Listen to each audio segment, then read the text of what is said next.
Okay. Arpan, thank you so much for coming in. It's great to have you. Thanks, man. Appreciate being here. Absolutely. You want to give the audience a little background about who you are, what you do, so they have context moving forward? Yeah, so we invest in residential real estate here in Chicagoland area. We do about half flips, half rentals. Been in the game since '09 and kind of seen a few things here and there. Nice. Yeah, '09. Tell us about getting into the market at '09, right after '08. Yeah. I hope you had some money because that's what it was. Yeah. Yeah. So like there were deals everywhere, honestly, like, right. Because everything had value, but no one had any money. Credit was tight, right. Unless you had the money already in and you knew about 401ks and other stuff like that. Then you just had to know people. Luckily I had some family money. That's how I got started, which I wouldn't recommend. Helps. I'm second gen too. So it always helps when you get an upper leg like that. It helps, but also like comes with its own, everything comes with some issues, right. Sure. But yeah, like money was king back then. So if you had the money, you could get the deals. And so like, it's just different now because now it's the exact opposite. Money is everywhere, but the deals are hard to get. Tell us about your first deal in '09. Oh man. So this first deal was probably the Rocky Horror Picture Show of deals. So it started off with a bid, right? So we actually had this wholesaler to give us this deal. And we knew he was going to make a few bucks. That's cool. But we naively thought that he would like help us through the deal, right? Which, I mean, looking back, he probably did. But at the time, I was like, oh, I thought I was going to get like a teacher, and I got a wholesaler. Opposition. Yeah, right. And so he helped us get a GC. That was also a mistake, right? And that guy stole from us. He just a bunch of things happened. The village shut us down twice because it took us 2.5 years to get it done. And so that first year, I was chasing him around, like trying to do this, trying to do that. 2.5 years start to finish of the deal, or just the construction? Like break that 2.5 down for me, because that seems crazy on so many levels. Yeah, it was start to finish because I couldn't do anything right. That's what it was. When I got a bid from him, it didn't include the lights in the kitchen. So, and when I was paying him per week, not based on milestones, like another mistake, right? And so one day I come in, the kitchen looks kind of decent, but there's no lights. And I was like, oh, like how, where the lights come in? He's like, oh, you didn't pay for that. And then that started the spiral, right? Of like, what else was missing? What else was not there? Everything was missing. Dude, everything was missing. I feel like everyone kind of goes through that hurdle and experience when they're getting started in real estate, because like dealing with general contractors is a whole nother animal. It's the one spot in your business where you are almost always at a knowledge disadvantage from the person you're dealing with, and they're on the other side of the table. Like agents know kind of everything that other agents know, and you have an agent, right? That attorney is the same as your attorney, right? But when it comes to your construction, there's no one there on your side. It's you versus the contractor in a way, and that contractor knows code, knows logistics, knows what needs to be done when, like the order of stuff. So like you don't know any of that when you're starting. Yeah. You're at a natural disadvantage when it comes to that. That's interesting. So you're saying that they exploit that, and they can, and so some guys do, but what we found more often is that when the head of the snake doesn't know where it's going, the body just wiggles around. Sure. That's what that is, right? So like we see it in our business where we like give our contractors out. We just give them out. Like, if you want my guy, here's my guy, right? And on one project that took us $25,000 to do in 2 weeks, same scope of work for someone else's project took them 5 months. So it's very rarely, in my opinion, we always say that every contractor is a B. 80% of contractors are a B. You make them an A or an F based on how you run the job. Interesting. So I ran it like an idiot back then. Yeah. I'm sure he had a part to play and he stole stuff, of course, right? But like in the end, if I had run it more efficiently and knew what I was doing, it wouldn't even come to that. What are some tidbits of getting that contractor to an A versus an F? Like when you made your mistakes, what were the big mistakes that you made? Like dive deep into that and dive deep into what you would do now to get them to an A. Yeah. So how you get them to an A is there's a few different like method, like almost mindset shifts they have to take to it, right? One, we set the tone. So there's rules and there's culture. That's how you can run your business, right? You have a bit of both. We have contracts, we have scopes, we have rules, right? But very rarely do I put that scope in his face and I go, did you do this? Like, I don't do it that way. I don't go, oh, you're late to the job. Here's your contract. I'm deducting you. We don't do that, right? We do it based on culture. So when we get a bid, we have 7 people show up at the same time to give me a bid, along with my home inspector and the sewer scope guy. That's my inspection period. That's what I do for an inspection. So when you look left, you look right. Quotes an inspection period. I get quotes right at inspection period, correct, yeah. And because a lot of times guys ask us, like, the inspector said this, that. Well, you're there with him. Just ask. And so, but when you look left, you look right, you see 6 other people there. You're not going to mess with me on the price. You're going to give me your price. Yeah. And I rarely negotiate price. I only do it when they tell me, hey, I'm open to negotiations. I'm like, okay, well, that's different. That's an invite. Yeah, because I like people being happy with their money so that they do a good job. Like good, fast, and cheap. I like good and fast. I don't mind the cheap part of it, right? And so they know that I'm in business. Secondly, we follow up a ton, right? But as soon as they win the job, let's say they win the job, now we take the mentality, we work for you. So if you have troubles with the village, if you have problems with getting materials or whatever in, we do that. What do you need next? What do you need next? When's it got to be there? We just keep sorting that out stuff, right? And also, whatever they want in their business, we help them with their actual business. So we do rehab tours. So when we're done with the rehab, we bring the community in and all of our service providers and be like, hey, just take them. Here's my lender. Here's my whatever. Here's my GC. I'm not charging no referral fees. Just take them. Use them. You know what I'm saying? Sorry, who are you offering your service people to? Everybody.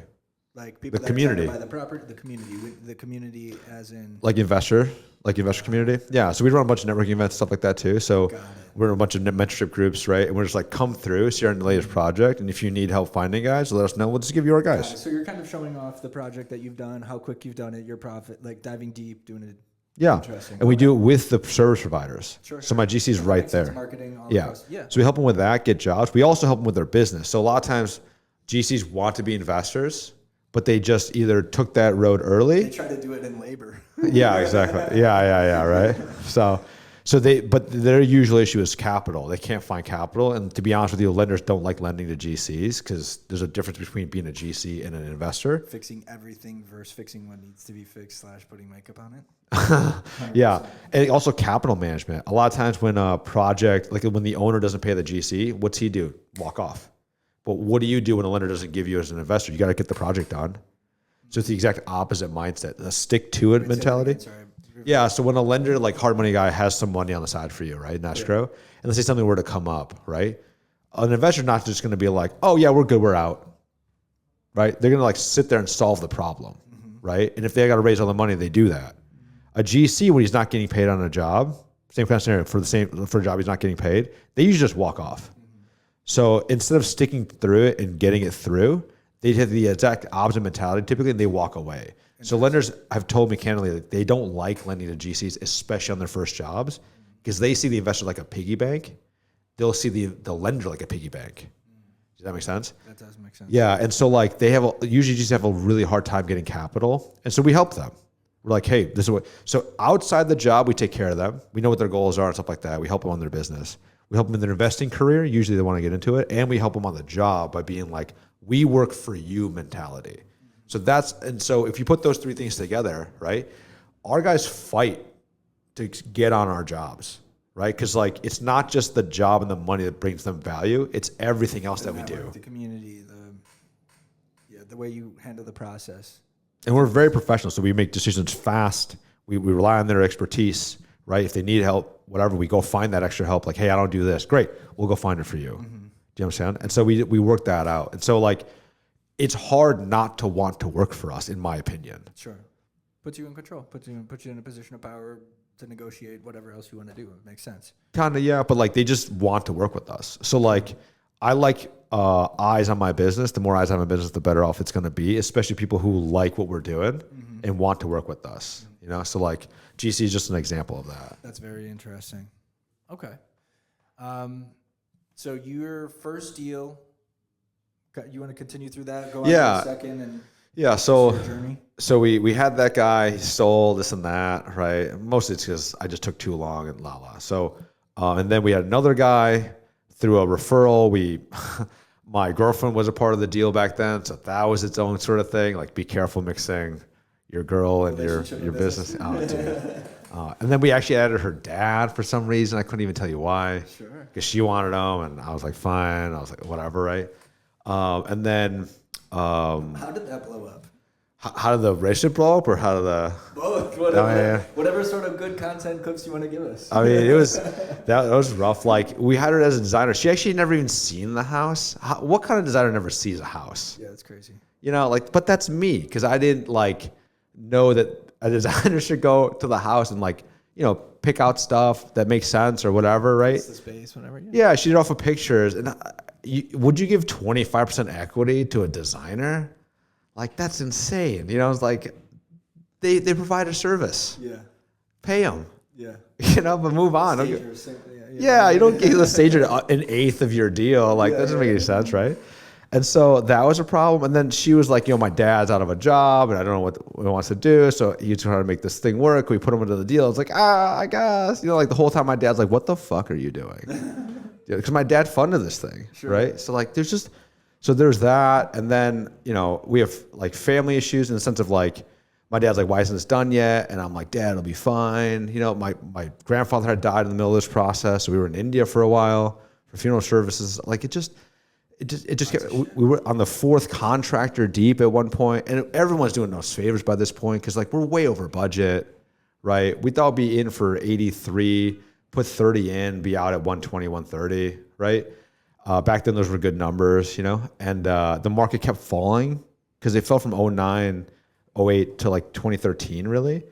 So it took us 2.5 years finally to get the thing done. I couldn't even tell you like how many people we went through, right? One time I chased down a GC to his house and I was like knocking on his door. I was like, dude, you know what I'm saying? Like I was nuts. Stuff, yeah. I was nuts. Unorganized, disheveled, desperate, like all of the things, right? And then we just we were trying to sell for too much, trying to get all the money back, right? And eventually I was like, we had to take a loss, right? So it was a 50 grand loss. I don't know. We ended up selling the thing. I still know that probably. I drive by once in a while. I'm in the area.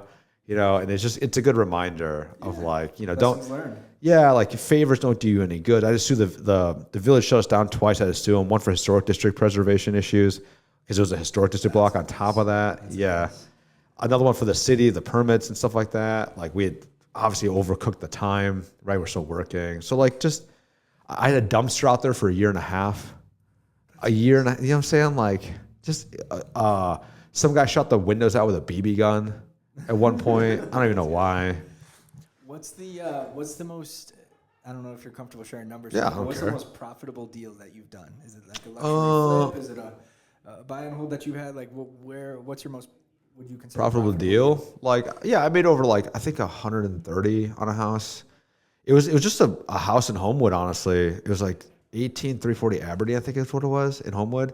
Flipped the house in like 2016, 2015, something like that, nice. And. Yeah, just like bought it. It was at a time where Homewood was being undervalued. And so it was a really nice suburb, and not a lot of people were playing down there. I don't know why, but they weren't. And so, yeah, we took 3 months in construction. I actually had to fight the lender. It was actually the lender's second probably they've ever lent on. So they were a new lender. Is it hard money? Yeah, it was. I wouldn't recommend them, so I'm not going to blast them their name, but I would never recommend them now. But like they were the number, like it was the second deal. And I think I did like 20 deals with them or something like that. Yeah, and so, but yeah, that's the most I ever made. On the flip side, the least, like the most I've ever lost. I lost 150 grand, I think, on this house in Flossmoor. So like I used to flip it almost exclusively at Homewood and Flossmoor. And I used to rent around there, so like Glenwood, Lansing, all that. And I had a house, 2323 Hutchinson. That's a good one for the record. So we changed every interior wall upstairs, so all the HVAC, all the plumbing, everything got rerouted. Actually, the bathroom was the entire side of the house, so it went front to back. The bathroom, it was nuts, right? And it did the whole basement and everything like that. So we overspent so much. Sure. Like I partnered with a designer, so when I told you like who would ever give 25% to a designer, I then gave 50% to a designer next. That's what I did. That's literally what I did, right? And so. He went nuts. Like he repainted the same room 3 times. He put shiplap up after the paint job. I'm like, okay, well, Yeah. So we were over on the budget by like 50, 60, I think. We were setting the market, which is nuts. Like we were selling things for like 100 grand more than my lender would thought. And we were actually running our own comps. So when appraiser would show up, we'd hand them our comps. Right, because we're the builder that's the most comparable. Because Flossmoor is all like custom homes. That's where things get really fucking interesting when you start creating your own comps. Yeah, it was a wild ride. Interesting thing to kind of dive into because You can manipulate a lot of shit. Well, we did. And so we were in the news, not us, but like Flossmoor was the fastest growing market in the Chicagoland area for like a year or two. And that's literally because of my company. That's crazy. Because we pushed the comps so hard, so fast that it was nuts. And they were buying them. Yeah. Like we had a guy, the lender thought he'd sell for 250. We sold it for 383 to the third guy who saw it. And he brought $100,000 cash to closing. That's crazy. Like bang, right? And so anyway, that house we sold for less than we thought because we thought we would set the market again. And then he sued us after that. For what? So the entire block flooded. Okay. Everything flooded. Like my realtor's house flooded. My current flip, that kitty corner we had owned under contract, that flooded. The inspector's house who was looking at that for the client, their house was on the block. They flooded. Damn. Everything flooded. But then this guy was a lawyer. So I sold it to a lawyer who, can just sue me for free. So he did. For practice. Yeah. Like literally, right? Yeah. But I was stupid. Again, like I showed up, I was trying to be helpful. I was like, oh man, I thought we took care of this. Don't say that to an attorney. Because then he thinks this was gonna, Yeah. And I'm like, right. And my lawyer was like, why'd you do that? Now you've opened yourself to like exposure. Sure. And sure enough, like he took us to court. I had to pay him $30 to settle. Damn. Everyone flooded. I might have won, but like the jury trial is going to be like, this guy bought It's a a fucking home. mess, right? It's literally like to avoid the mess. Yeah, that's what I did. So I paid him 30, whatever. He sued me for to the penny of his mortgage. That's crazy. Paid that shit right off. Well, he tried to get that. We ended up giving him 30. He sued me for see. 187, like 653, something like that. Yeah. Yeah. That's crazy. The most insane deal, or not I don't know. We've done some pretty cool shit, but one deal that changed my life and my mom's life, we partnered on it together. We bought a property on Lake Mendota in Madison, Wisconsin. The owner was in Arizona, some executive, so it wasn't in the Madison area. And the snow would sit on a flat roof. It was a flat roof with concrete under it in Wisconsin. Make that make sense. Weird. I don't know why the fuck they would do that. So they tried to bring Southern construction up to Madison and forgot about the snow. But it's all sitting up there, and it's a 3-story house. Water was leaking through the roof, down through the second floor, all the way to the basement. So we had to open everything up, do water remediation, mold remediation. Nobody wanted to touch the fucking house. Nah, I bet not. Stole it for $725. $725 on the lake, put like $300K into it. Like deck tech, roof, really nice. Like you could walk out on the roof, have patio furniture, all this shit. It was great. 3-car garage with 2 car lifts. The guy before us had a bunch of like exotic luxury cars in there. It was really cool, awesome house. Bachelor pad, like no motherfucker. I had the life. My bathroom was like, the water for the tub came from the fucking ceiling. Steam shower, it was fabulous. Wow. One of the best times of my life. So I lived in that for about 6 months. I actually lived in there while renovating it because the mortgage was like $4,500 a month or something. And I'm like trying to save every fucking penny. I'm doing the GC shit, doing the whole thing. And $600K in 6 months. Sold that bitch for $1.9 million. Yo. And that was the point of because my mom was always doing, so we're in a tertiary market. I'm from Stevens Point, Wisconsin. Very small market, no competition. Like she can do anything. She has opportunities that you could never fucking get here in Chicago because all the money's here, right? A lot of attention here. It's a very different market. So she was always doing, she has hundreds of houses and takes no investors and just buys ridiculous apartments. It's really fucking awesome. But she was always doing the little stuff. We do this, and now all of a sudden, she's at another motherfucking level right now. But that was our teaching point through that because it was a big risk at the time. We had never done a deal that big, and it wasn't even that big, but we thought it was that big. You know what I mean? So it was like forced growth. So that was like a very pivotal moment in both of our lives, like for sure. That's really cool. Yeah, it's fun, and like the flipping. I love flipping properties. It's incredible, and then holding as well is nice too. Pros and cons there, but if you can 1031 out of the back end of a flip, it makes a lot more sense. I mean, yeah, because otherwise you're getting fucking smoked. And I think that's what a lot of property flippers can either get caught with or don't understand is like they see all this stuff on TV or whatnot, and then they get investors and then they go flip, and then they're paying 40% short term, and it's like, fuck. Yeah, have you heard of a Rob's structure? Hit me. So Rob's structure is a tax structure, right? Where you use a 401k, a C corp, right? And it's an earthquake. Yeah. So what you do is you take a 401k, you buy 99% of a new C corp. Rob starts with rollover business startup, right? So you take a 401k rollover, you have that buy shares of a C corp. 401k is post-tax, right? It has both parts, pre and post, right? So I would do it off the Roth side of it. I was gonna say, yeah, okay. yeah. So you just buy into a C corp that's newly formed. It's worth basically nothing, right? And so you buy 99% of it. You have to keep 1%, just personally. You'll want to in a second. And what you do is, because the C corp also makes you have a W-2, because it's its own standalone thing, right? It's not like an S corp or it's not flow through.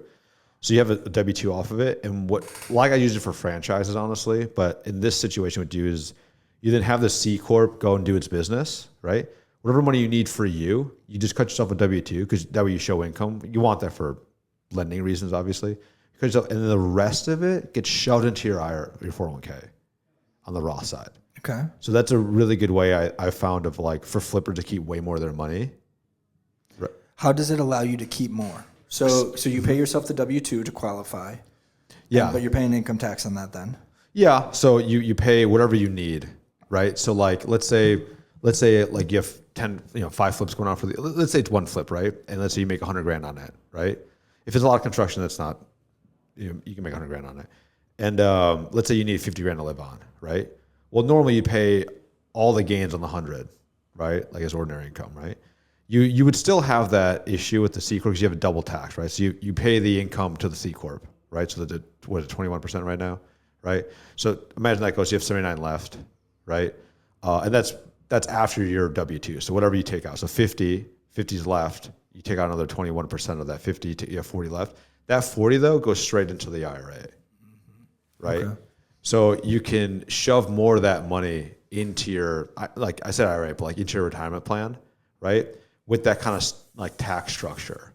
So it's really good for like active stuff, that rollover business sort of like Rob's structure. It's really good for that kind of stuff, right? Interesting. Yeah, and that way, a lot of guys that do our line of work, they show no income, and it's really hard to get lending. Of course.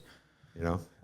This was a very interesting play as well. So like, if you can keep them out of the equity side, and you can do it on a promissory note, for example, and somehow make that fucking shit work. Yeah. Mm-hmm. Then you 1031 on the back end, and it's a really beautiful, but you need the active income to couple with to pay off the promissory. Or refi, you could do a refi. I actually did that once. I forgot about that. So oh my God. So the way that I started raising capital, I went to meet Grant Cardone down in Miami. Oh, cool. I was like, this is fucking sick. Like I had no idea you could just raise capital. Like I'm like 21 at the time. Nice. Paid $10,000 to go to this fucking event. But it was amazing because like if you're spending $10,000 like to go to an event, you're probably worth knowing. So I met a couple awesome people. But that got me just fired the fuck up, man. Like, yeah. Pumped me up. So I come back, I raised $75,000. Let's go. I put $0 down, but I got a bank to do an in-house loan on it. So it's a fixed loan. Nice. It's at like 3.4. And I still own it today. Now I got some motherfucking VA guy in there, which is government money, better than Section 8 because like, it's fabulous, paying a very good amount of rent. It ended up I thought it was going to be my worst property because I overbought or I overpaid. Okay. Like, overpaid quite a bit. Okay. But I was like, fuck, I have to raise capital. Like, I just want to do this. I want to go. Like, I'm ready to move forward. Like, fuck it.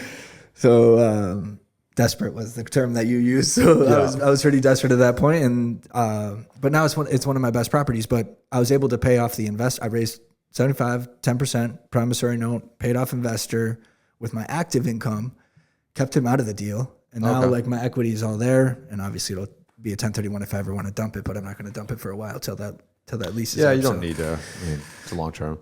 What's your take, I guess, on that approach versus keep giving them equity? Like, so we think so I think I think people look at lenders kind of fundamentally wrong, in my opinion.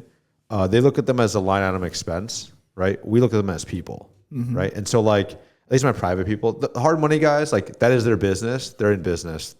Like to me, you're not Chase Bank because you're like smaller than them, but at the same time, like this is your business, right?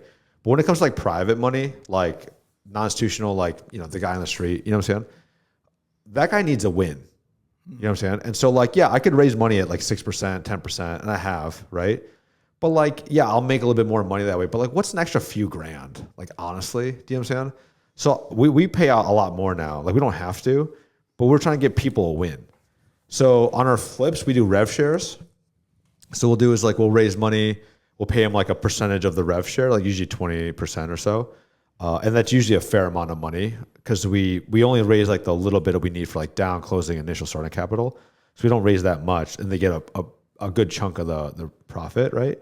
And on the rentals, we also keep them off the equity side of it. But what we do is we go, so in that sense, on that side, we do 10% flat, right? So if it takes us like 3 months to refinance, you have 10% flat. It takes us 6 months to refinance, take 10% flat, and they get paid off the refinance, right? If it's not quite enough, like sometimes we buy stuff in nice areas, then we just supplement that, right, with like flip money or whatever, right? Maybe rental money if it's close enough, right? So that's how we do it to keep our equity on the rentals clean, but we rev share out the flips because I want to get people like in and out of the business fast. I want to churn their money as quickly as possible. Like I don't want to tie their money up for like, you know, 5-year notes. Yeah. You know what I'm saying? Like that. Yeah. Okay. That's interesting. Nice, man. Talk to me a little bit about the personal side outside of the real estate business. What do you got going on? Like, oh, dude, I play a ton of sand volleyball. Okay. So it's nice out. That's you're what pretty tall. How tall are you? 6'2". How tall is he? 6'5". Yeah. 6'5". Two pretty tall guys. Yeah, he played pro. For real? That's sick. Yeah, he played in Holland, right? And then, was it? Puerto Rico and Holland. Nice, man. Yeah. That's badass. Yeah, he like does a lot of stuff with the pro guys and stuff. Oh, that's super cool. Yeah. So sand volleyball, what else you got going on?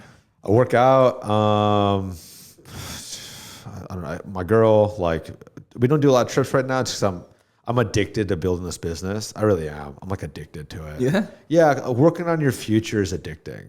You know? 100%. Yeah. So like, I'm helping other people start their stuff, right? Like, everyone I talk to ends up starting a business. Motivational, inspiring. I just don't think it's that hard. I think people make it way harder than it has to be. I agree. And it stops them from doing stuff that they would be really good at. I agree. You know? So it's like, dude, and like they see me doing it, and so they go, oh, he's doing it. He seems to be having fun. There's stressful days, as you know.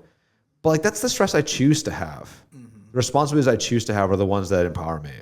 And so they see that and they go, well, I could do it. I go, yeah, you definitely could do it. 100%. Like, let's help you do it. Like they're waiting to be told that they can do it. Like, you know what I mean? It's like you don't got to wait. Like you can do it yourself. Yeah, exactly. Like, go get it. And the world's a big place. And I just think everyone is undervalued in the labor market.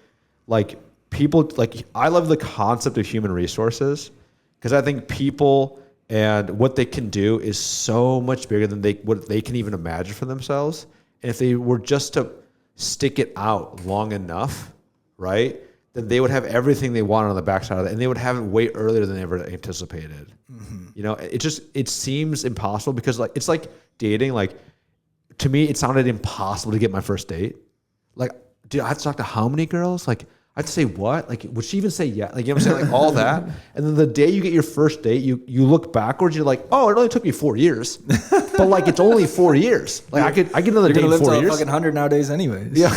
You know, like, I was like, at the very worst, it'll only take me another 4 years to get a girl. It won't be infinite. Like, no, that's good. You know what I'm saying? Yeah. So like, people just don't realize that like, once they get somewhere, they look back and they go, oh, that's what it took to get here. But until they do, it's infinitely hard. I heard this quote from Milan Kundera, like he's this Czech writer, and he has this, I'm going to butcher this, I'm going to paraphrase it, but he goes, people, they walk around life in this fog, and they can see this stuff in front of them, their path forward, but only so far, right? But when they look back, they see the man, the path, and how they're traveling it, but they don't see the fog. Mm-hmm. And that's what I think about a lot of this. I like that. Is that we're all moving through this thing in a fog, but when you look back, is this a book or is this a quote? Milan Kundera, this was it's called Testaments, 9 Testaments, something. I forget the name. He's a writer. I think it was a book of poems, but I forget. It's been a while. I like that a lot. Yeah. It's good. they don't see that's what stuck with me, right? Is that quote. And so like they, cause looking back, it's not all that difficult. And you see the pathway to get there. You just can't see it when you're there at the time. So that's why I think it's super huge that we just talk to more people, especially ones that do better than us. Yeah. You always want to be the stupidest person in the room.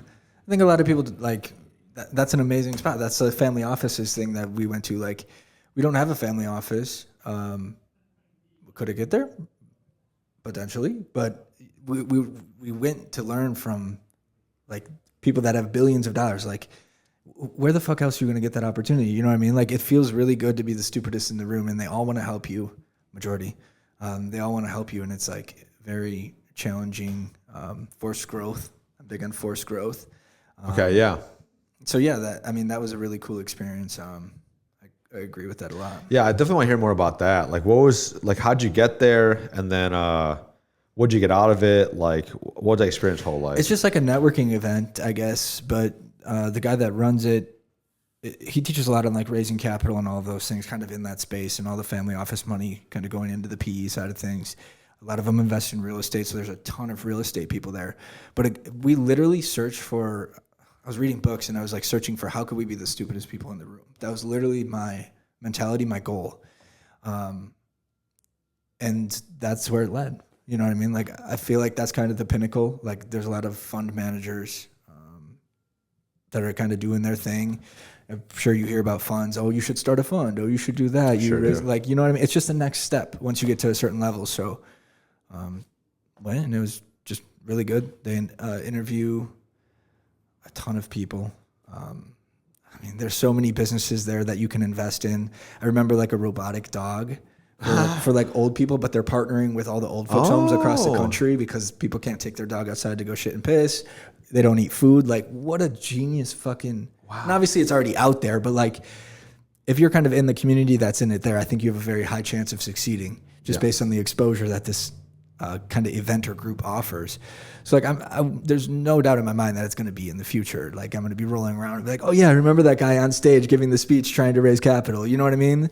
Or right now, another massive thing was like energy, but electrical. I forget what the fuck it's called.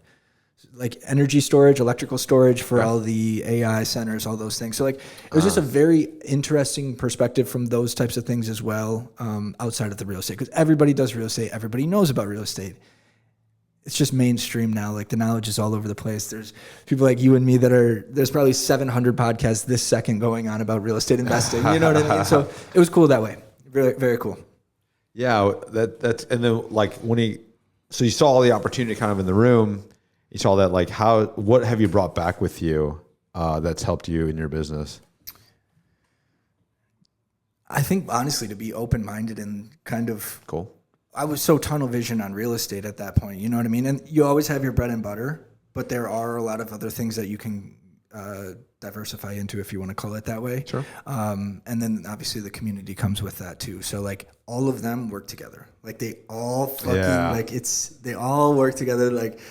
There's this guy who was making statues out of, I think it was like silver or bronze, and he's got like Michelangelo's fucking casts, and he bought them for like millions of dollars, and he like produces these out of fucking Wyoming, like weird as shit. Like, I would never be interested in any of that, but like also maybe I would be interested just to get into the community. And then he of course invests with the other guy who's doing this crazy shit. Like, you know what I mean? It's all very unique, weird stuff like that. So that, obviously the HR stuff that you're mentioning too it's very cool. But do you have what are some kind of groups or things that you recommend? Tell us about your networking events that you do. Yeah, we do a bunch. So we do one on the second Tuesday of the month. It's actually today. Nice. Think about it. Yeah. Nice. Yeah, so the one in Brownstown, it's that one's about for newbie. It's for everybody, but I put on stage people who answer big questions when you're starting off, like, where do I get the money? Who do I get to do the work? What about evictions, right? Like, how do I do my taxes? I put all my tea on stage. A home inspection, how do I make sure I buy something good, right? Wholesales, where do I find deals, right? So I put all these like questions on stage, right? And so that's how we do that one. We do another one last fourth Tuesday of the month where we talk. It's like office hours, so like bring in your problems. We're trying to solve them together. Nice. You know, or like if you bring ideas, bring it on. We also do by invite only. We do business building Saturdays. So every Saturday we get together for like 2 to 3 hours, and we talk about like we invite some people into our business to work on the tools of our, not in the business, but on the business. So they take lessons home with them. So we do that, and we also do book club. That's open to everybody. Book club's fucking amazing. Yeah. So we just did Eat That Frog about procrastination. My partners picked it. Nice. So, yeah, it was adorable. I don't know what the book is, but I love fucking reading. Yeah. Don't eat the frog, you said? Eat Eat That Frog. Okay. About procrastination. Okay. Yeah. So it's like how to get around it, right? We actually just read Who Not How before that. No, love that book. Okay, you like that? Love that fucking book. So it's kind of a Ben fun. Sullivan? Yeah, Dan Sullivan. Yeah.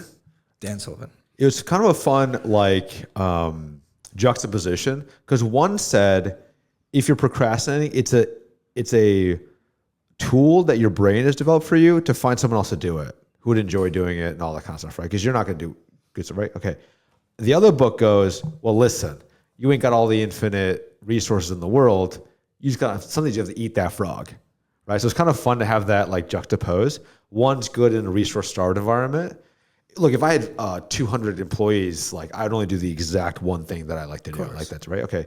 But in a resource-rich environment, this is where you need to transition to. So I thought that was a fun juxtaposition for the two. We're reading Simple Numbers right now. Interesting. Yeah, so it's like math made easy for business owners, more or less, you know? Sure. So we're doing that right now. What's your top book of all time? So for book club, it's been Buy Back Your Time. That's been everything. Okay. Yeah, it's so dense. If you really like read that book, the name is what it is. Like you find a way to teach other people, outsource stuff and delegate, delete, delay, that kind of stuff, right? So there's that, but it's also like, how do you coach? How do you have a clearing conversation? Like, how do you map out your schedule? Like, what do those people that you buy back your time with, what do they do? What order do you hire them in? Like all that kind of stuff, right? But really, if you take a 1,000-foot view of it, it's a manual on what to do with the business once you have it. I see. Right? If you really, it didn't tell you how to buy businesses. So you got to read it a couple times, like it's evolutionary kind of like as you grow with your business, that type of thing. Yeah. Like there's stuff in there that'll help you scale, right? If you just, it's almost like a step-by-step like methodology, not a guide in the sense of like do this first, do this second, but it's like a methodology. If you keep in your head at all times, you just will know how to operate the business. Sure. Right? So it won't help you purchase a business. It won't help you do that. But once you have one on your hands, this is what to do in what order. This is kind of how to do it. This is what they should be doing. Sure. Right? It's what it looks like. Yeah. What is your differentiator? Because real estate is so saturated. I think we think about it differently, right? Like people always ask me, like, one of the questions I always get asked is, do you have good guys? And I go, I mean, I do, but that's not the real question you should be asking me. You should be asking me, how do I keep finding great guys? Or how do I keep... When you talk about guys in your team or investors or the whole... Sorry, general contractors. Got it. So the labor, right? Okay. How do you keep finding good men to service your properties, right? Like, how do you keep finding these crews? How do you do it, right? And that's the question they should be asking me. They usually ask me, do I have good ones? And I do, but who I have always changes. Yeah. Right? Like right now, maybe one guy has 2 jobs, but other than that, like we spread it around. Why so much turnover? Is it turnover or is it like just picking different people within your community? That's really what it is, right? And so it's not just community though. We hired, like right now, the guy that just did our last 120 grand rehab, he wasn't a part of any community, right? And he just won another job. He finished one, he won another job for us. It's a 220 grand job, right? So he won that. We have another guy doing 125 grand rehab for us right now in Oak Park, right? Like I guess he's from the Grapevine. So another guy who we'd done work with before, he gave us that guy. Nice. Right? Because they refer us as a client sometimes. They go, hey, you want to work with this guy? Sure. We're like, okay, well, you know what I'm saying? So our service guys will sometimes tell their friends about us as clients, and then they'll come to us, right? So it's more about a methodology of finding guys. So we think about it differently. We don't want good dudes. We want a system for finding good dudes and then making them great. That's right. So you said their B go up to A. Exactly. Yeah. Okay. Right. And I think 80% of people are B. Now, if you take that stance of 80% of labor out there is good, you can make them great or terrible, right? Then you never have a shortage of labor. Like it would take you 3 bids to find a good one because you just know how to run it, right? It's the same thing with like money, right? money's everywhere. Like that Subway over there. There's a guy who business owns that. He's a franchise. That guy's got money. Mm-hmm. Like it's everywhere. It's just you can't access it because you're not good enough to access it. Maybe your sales isn't good. Maybe your deal isn't good. Maybe whatever isn't good, right? But like money is everywhere. I never had. Yeah, it's interesting. It's not hard to raise capital. No. It's really not. The deal is kind of what it comes down to, but in my opinion, and the GCs a little bit or the guys. But even the deal, like most of the stuff we're buying is on market. I've never bought anything off market either. Yeah. There's so many fucking deals on market, and everybody's always trying to like, oh, I got this crazy off market situation, or like I found this like one off. Like, just fucking go to market and negotiate. Yeah, that's how I did all my fucking deals. Yeah, and people were blown. They were like, what? I'm like, yeah, it's not that big of a deal. It's like getting a really good. It's like getting a decent job with great benefits. Yeah. You think the benefits make the job? They don't. Do you know what I'm saying? Like, it's helpful. Yeah. And it's something we all talk about because no one talks about their salary anymore. Yeah. They talk about like, oh my God, my 401k is so good. Or the match is great. Or the dental, I could take this tooth off and put it in and they would pay for it. Yeah. I'm like, okay. Do you know what I'm saying? Like, that's what it is, right? But they forget. So they all overlook the main thing. 80% of properties that are sold in this country are on market deals. Why would you overlook 80% of the potential deals? It's fucking crazy. It's insane. Yeah. Like, so, and somebody's already agreeing to sell. Yeah. By the way. Like they're literally saying, "Hey, I'm ready to sell." The price not be there, but 90% of the problem is solved. Yeah. Like I don't have to convince you or yeah. I might have to structure a deal a little differently, and maybe you're open to it, maybe you're not. Fine, but come on, man. Like you can't tell me that 80% of all deals out there are sold on market. There aren't a couple of in there for sure. You know, and like for what cost? Like wholesalers take a non-refundable wholesale fee, typically, right?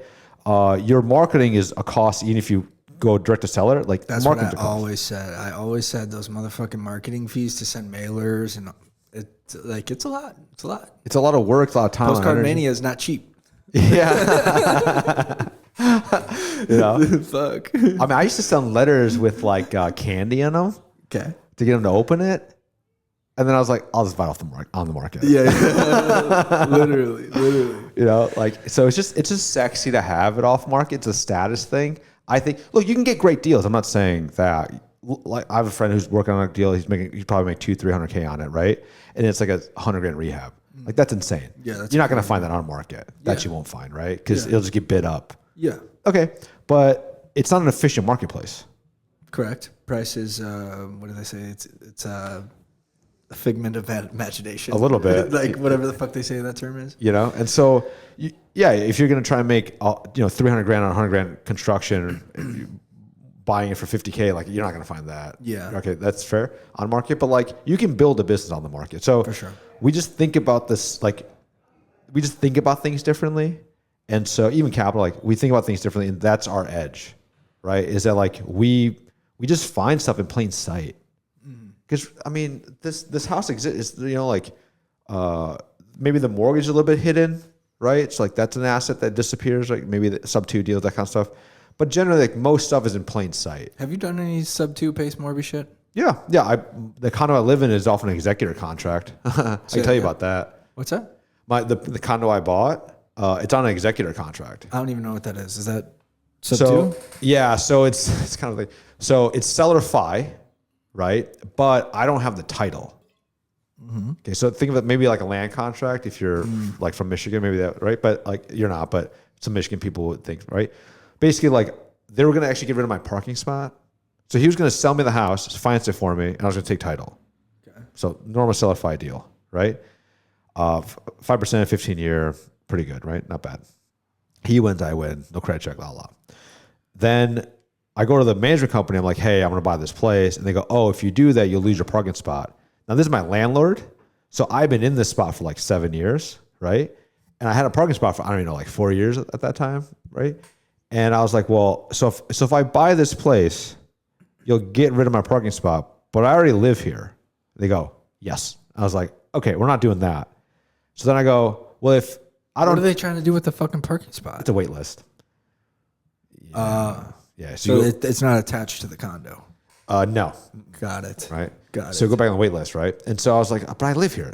I've been okay. Anyway, so I was like, well, if I'm not on title, do we have a problem? They go, well, no. You have to vote by proxy. And I go, yeah, I'll just take voting rights from the landlord, like seller. They go, yeah, I guess that's fine. So I did. So I had him sign the deed. Okay, I just threw it in limbo. I just threw it in escrow. So that after the last payment is made, then he'll record it, like the title will. Is there a fee for keeping the deed in A little bit. escrow? Yeah, it's a few $100 per year. No. Something? Just total. Yeah, total. Interesting. Yeah, it's not that much. Okay. Interesting, man. Yeah, so that's an executor contract. Nice. What is your biggest regret in life? Do you have any? Yeah, I was so stupid. Like when I was starting off, the market had just cratered out, and I had access to money, right? Which was king back then. My dad, right? I had access to money, and I just fumbled the bag so much that for the next at least for the next 4 years, I fumbled it, right? Then I started going. I picked the wrong partner. I was stupid again, and the whole business came down again. And then that was the end of the great interest rate environment up until 21. So from 09 to 21, the best interest rate we'll probably ever see in our lifetime, I fumbled the entire bag. Okay, I'm not that upset about it because I have the skill set to show for it. But at the same time, I have some contemporaries who started like in 2009, who have like hundreds of properties right now. Yeah. My mom always says that she wish she would have bought bigger shit than all the little shit. She was buying in 2008. She made it through, fucking crushed it. But she's like, I wish I would have bought the big shit because it was so fucking cheap. Yeah. Like it's crazy because you go to buy big shit now. I mean, in Chicago, you got to bring 50 to 60% equity down to hit the 1.25 debt service coverage. Like you're fucked. You're literally fucked. Like I don't know. It's same in Miami. Like you're bringing 40 to 60% equity to even get a fucking commercial loan.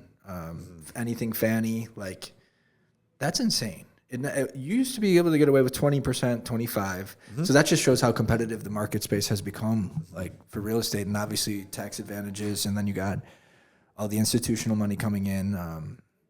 It's absolutely insane. I remember the multifams, they were going for 20% down, conduit lender, 40-year fixed on 3%. Now, you have hoops to jump through. That's a but dream. Worth the hoops. Dude, you know? Dream. What a fucking it was insane. Yeah. I was too young at the time. So I was born in 97, so I would have been 11. Yeah. 12. Like, I wish I would have fucking known. You know what I mean? I couldn't have done anything anyways. But, yeah, man. So I'm at a interesting, I guess, kind of point in my life. My biggest regret is not being a Navy SEAL. That's the first time I've said this on pod. But so I'm in the Army. I'm in the Army Reserves. And right now I have this big fascination with doing hard things. I think I've done some okay things, but nothing that like almost fucking killed me. You know what I mean? Like that's how hard I want to like. And I feel like boot camp buds, like that kind of would have put me in that realm. Army was very fucking. It was tough in ways of like missing people, but it wasn't like physically demanding. Ran my first marathon 2 Sundays ago. So not last Sunday, the Sunday before. Oh, congrats. Have another one this Sunday. I'm going to do one every 2 weeks. 50 miler July 12th. Then we're going to roll into a 100-miler. So I'm very excited for that. I think that'll fucking fuck me up. I don't think 50 is going to fuck me up that bad. But I think 100 will really get me. Okay. So I'm excited for that one. What else am I trying to do right now? That's kind of it. I never graduated college. I graduated at the end of this year, taking all online classes from FIU. Cool. So not hard by any means, but just kind of checking the fucking box. Yeah, man, I just really want to find some. I'll do a triathlon after the 100, but that's kind of my hard thing outside of the kind of real estate sector. Obviously, continue to build there and dive deep and make the business work, but. That's kind of where I'm at. So it's a lot of running, buddy. You Forrest Gump now. It's fucked. I love it though. I mean, it's good. It's fun.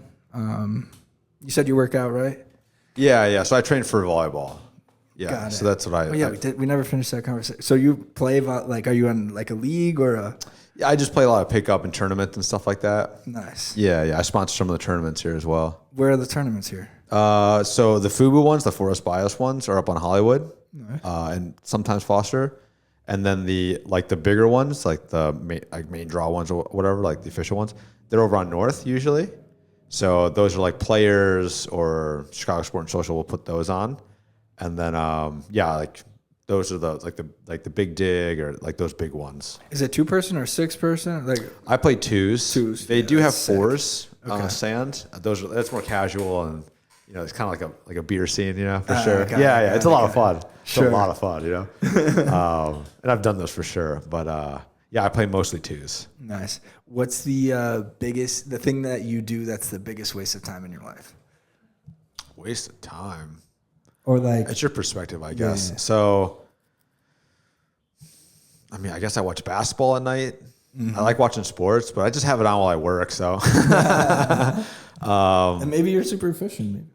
yeah, I work like a crazy person, but I don't know about a waste because I'm always trying. Maybe that's the thing is watching sports. I would say. Yeah. Like I said, I just like to have it on in the background, so I kind of pop my head up and look. It definitely distracts me. I would say from 100% efficient work. Yeah, it definitely does that. So that counts. But other than that, I see my fam, I see my girl. I take my dog on 3 to 4 walks a day. I just work flat out, honestly. That's awesome. Yeah. I play League of Legends. It's a fucking video. You like League? Do you ever play So it? I'm like a 15-year recovering addict from video games. I can't touch one. Yeah. I literally cannot. If I touch it, I'm 3 months, more hair, and lots of pizza. I'll play every once in a while. That's definitely 100% not doing anything for my future at all. I feel like a piece of shit. Clearly not feel like a because I still play it. It's like my fucking escape. You know what I mean? Totally just gone. One game, Cassiopeia, go fucking 20-5 and call it good. So I would say that's my big fucking. Do you watch that show? Oh, so sometimes I watch shows here and there. Do you watch that show Arcane? It's based on League of Legends. 2 episodes, but you could not get me to fucking watch TV. Okay. No, that's really good. Even, I can't fucking because I'd rather be on my phone. My attention span is minuscule. With League, I'm actually doing it. Do you know what I'm saying? Yeah. Yeah. So that's more my active. That's my fucking thing. I can't sit still. I can't. I gotta be actively engaged. But one day I want to play some video games again. Well, so League. What else did you play? I didn't play League at all. So I stopped playing 15 years ago. So I think the last one I played was RuneScape? No, I was a big Final Fantasy. I like RPGs. Okay. Yeah. So I'm still a story kind of guy, Maybe reading fiction, but I don't read fiction anymore. I get addicted to it though. So again, the escapism for me is real. So books, I like manga. I guess I do that, but that only takes 5 minutes here and there. I read manga. Japanese cartoons, basically. Okay. Like the black and white ones. Okay. Yeah. Comic books similar? Yeah. Mm-hmm. Okay. Yeah, okay. Japanese comic books. Mm-hmm. Nice. Yeah. So I read One Piece or any of the major ones. I'll read those. But yeah, that's kind of the thing I guess I do just on the side. But like I said, a chapter takes 5 minutes. So. That's crazy, man. Yeah. Well, you good to wrap it up here? Yeah. No, Awesome. appreciate it. What's your last, if you could leave the audience with something good here? Yeah. What would it be? So I think if you want to know, I think the most value I can probably give for sure is if you want to know more about how we run our construction, the methodology and the tools behind it. So I'm Arpan Invest, I'm Invest with Arpan on Instagram. On Instagram, okay. Yeah. So just give me a follow and DM me. It'll be in the link. So long form will go on YouTube. I'll put your stuff down below too. So if they're watching, they can see that. And then obviously collab on Instagram. So just follow me on Insta and then text me Alec Construction. So I know it was from your community. And then I'll send you guys my guide, our entire playbook on how we run construction, the tools involved, kind of everything. I'll just give that to you so that way you can take your contractors and turn them into an A. And then just give me a follow and I'll send it over. Hell yeah. Awesome, man. Well, Arpan, thank you so much for coming on. Yeah, it's appreciate it, man. Have you. Yeah. Take care. Thanks for everything.